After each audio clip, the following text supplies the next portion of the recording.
Today, a guy approached me in the gym while I was working out. He initially approached me because of the watch that I was wearing, but we started talking and we started obviously also talking about training, like what he's doing, like in the gym, what kind of training and all of that. And then by chance, I mentioned that that I just started like a fat loss phase 2 weeks ago. And he looks shocked at me and he's like, "You? Like a fat loss phase? Like afterwards, you're gonna just be like skin and bones." And I'm like, "No, I'm like at 15% body fat. I want to get down to 12, maybe 11, maybe 10. See how I feel." And he looked at me like completely shocked and didn't understand the world anymore. And in that moment, it was kind of clear, like, okay, that's interesting, because yes, most people would maybe be happy if they would have a body fat percentage at 15%. But it really depends on your standards. It really depends who you're surrounded with. What are your aspirations? What are your goals in life, right? Obviously, my goals go far beyond than having just like 12% body fat. But you surely heard the quote, "You're the average of the 5 people you hang around the most." And it's true. I can tell you like a very personal story regarding that, but it's the truth. Like, hang around 4 alcoholics, guess who's going to be the fifth one? Hang around 4 broke people, guess who's going to be the fifth one? Hang around 4 fat people, guess who's going to be the fifth one? And I have these topics like quite often also with my clients when they embark on their journey, when they start to get in better shape and their friends that have known them for a long time started to ask questions, maybe start to probe them, challenge them, like sometimes also make like what we call fit shaming, which is like, "Oh, do you have to like, you're not going to drink today, or you have to go, like, are you the healthy guy now?" Like, all this type of shit is real. Like, fit shaming is a real thing. I have a complete episode on how to deal with social pressure and fit shaming. If you haven't done, check that out. Very, very useful framework in there. But they experience it the same because their friends up until that point most likely have not been also the biggest, call it gym rats, call it sporty persons, call it health conscious person, whatever you want to call it. Just like people that pay a little bit of attention to their actions and how they present themselves. And this can become a problem over time. Back then, I was like, for backstory, if you don't know yet, like there was a point where I was 108 kilos. I was horribly out of shape. Obviously, I'm 184 for your reference. I didn't do any sports at that time. And I was like high body fat. I don't know the body fat. I don't remember. To be fair, I also don't have a lot of photos from that time because I just simply ignored the camera. But when enough was enough, I started embarking on my journey and I started seeing progress. That's the very short version. And I started, like to put the habits and the actions into practice. I also received some pushback from the friends that I was having back then. Exactly what I said earlier. Or, "Are you not going to drink today? Are you going to be now the healthy guy? You're like, oh, you like, do you go like, are you like, like training right now and like flexing your biceps in the mirror and everything?" And honestly, back then, like, it affected me. I didn't know how to deal with that. I didn't know how to, it was new to me, obviously, because as humans, we are conditioned and we want to blend in. We don't want to be the weirdo that stands out and get like criticism for that. And this is completely normal, completely evolution, because back in the day, if you've been the weirdo, if you've been the outlier, this would have probably meant you're the one that's going to be excluded from the tribe and you're going to die because you're not going to have access to the protection of the tribe, maybe the food of the tribe, and you're by yourself. And that's a problem. That's a hardwired biological, I just lost the word. You know what I mean. A hardwired biological baseline that you have, so to say. I just lost the word about that. Anyways. Now, it's also normal then if you're embarking on a journey that you're getting challenged by that, and it becomes more difficult for you to stick to that. Because one of the biggest reasons why people actually fail in their journeys is because they have difficulties maintaining the social, dealing with the social pressure. essentially.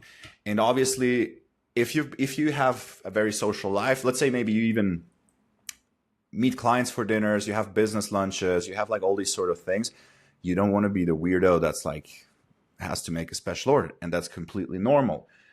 But in an area, at least, I know it's maybe something a little bit different if you have clients and all of that, but if you're seeing the friends and you're seeing them, they're not being supportive on a grand scheme, on your goals, on where you want to get in life, it can maybe make sense to slowly start taking distance. Doesn't mean you have to completely exclude them, but maybe the exposure to them, either you help them also like get into that direction, because in the end, like objectively, obviously, everybody would say in a vacuum that taking care of yourself, being healthy, working out and all of that is a good thing. Living longer is a good thing. Reducing your risk of chronic diseases is a good thing. But in that very moment, they're being cognitive dissonant and will challenge you to see if you give in, because they don't want to change them. They rather change you so you come back down to their levels. And this happened to me back then too. And it was a long process. Like I tried to maintain these friendships. I tried to keep it alive because like in my mind, I was like, oh, like, you know, like we know each other for so long and we had so many fun nights out and, you know, like all the typical things, like imagine like whatever that's with you, with your friends. But with the ambitions that I had, they were also like, let's say from an entrepreneurial or just like a business oriented perspective, not the most ambitious people. So slowly but steadily, just naturally, it wasn't my decision, but just naturally, I started to like see them less because like it was just like not feeling right. I still wanted to like maintain it and see them frequently, but it was just like getting less and less and less. Looking back now, I should have like pulled the trigger way earlier, because coming back to the story why the guy at the gym like looked crazily at me and said like, why do you want to do a fat loss phase at 15% body fat? Because in him, like his standards, where he's coming from, are completely different. My standards now, who I am surrounding myself with, like in my today's friend circle, like I'm the fat one. I know it sounds funny. 15% obviously is not fat, but in my friend circle today, I am the fat one, because all of my best friends, they are either six-pack shredded, meaning between 12 and 10, sometimes 8% body fat, and at the same time, like either have the six-pack shredded and or running multiple 6- and 7-figure businesses. So this is the Shark Tank that I'm like exposing myself to. And what do you think like kind of standard that I'm trying to like what I'm exposed to? If I am around my friends with 15% body fat, the quote unquote fattest, I know it sounds weird, but they're all lean, they're shredded, they're super successful. This is what I'm exposing myself. This is what I have to kind of like catch up to. And I love it because it pushes me, it gets me closer to where I want to be. Who in a vacuum doesn't want to have a multi-7-figure business and at the same time being six-pack lean? Everybody that says no to one of these two is either full of shit or delusional. Because objectively, like everybody, the saying, oh, I don't want to have a six-pack. This is just a protective statement because you think you can't reach it. Everybody can get a six-pack, right? I'm not saying you have to. Maybe it's for you not worth the quote-unquote sacrifices. For me, it's not a big sacrifice. It's what I live and breathe. It's actually like quite easy for me. It's not like even a big effort. Because I know what I'm doing, and also like all my clients, they know easily what I'm doing. Like we cracked a code a long time ago. If you want to see how we do it, by the way, like in the show notes down below, there's a link on the exact system with a video walkthrough.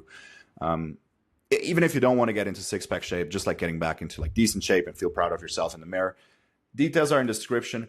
But coming back to the point, like I said, like all my friends either are super lean, abs, or have a multi-6-figure or 7-figure business, or have both at the same time. Julian, in his 30s, just got his first kid, is six-pack shredded year-round, runs a multi-7-figure online coaching business. Mitch also makes multiple between 50 and 80K a month and is like has like one employee that works 4 hours for him per day. Super lean business. He's one of the group, probably the one that has the, let's say, the minimum dose approach when it comes to fitness. He's in great shape, but he's definitely like, he's like more the guy like works out 2-3 times a week, does the right thing, because obviously like we're in a group and we help each other with all we can. And he doesn't need more to stay in good shape, right? Or Max, he runs a very successful IT company when it comes to like, they build system for medical companies. And when you look at him, he's like Greek god shredded. Like he looks like a Greek god. Like next to him, everybody, even if you've been like, if you're in very, very, very good shape, everybody next to him looks like, have you even lifted or have you even trained once in your life?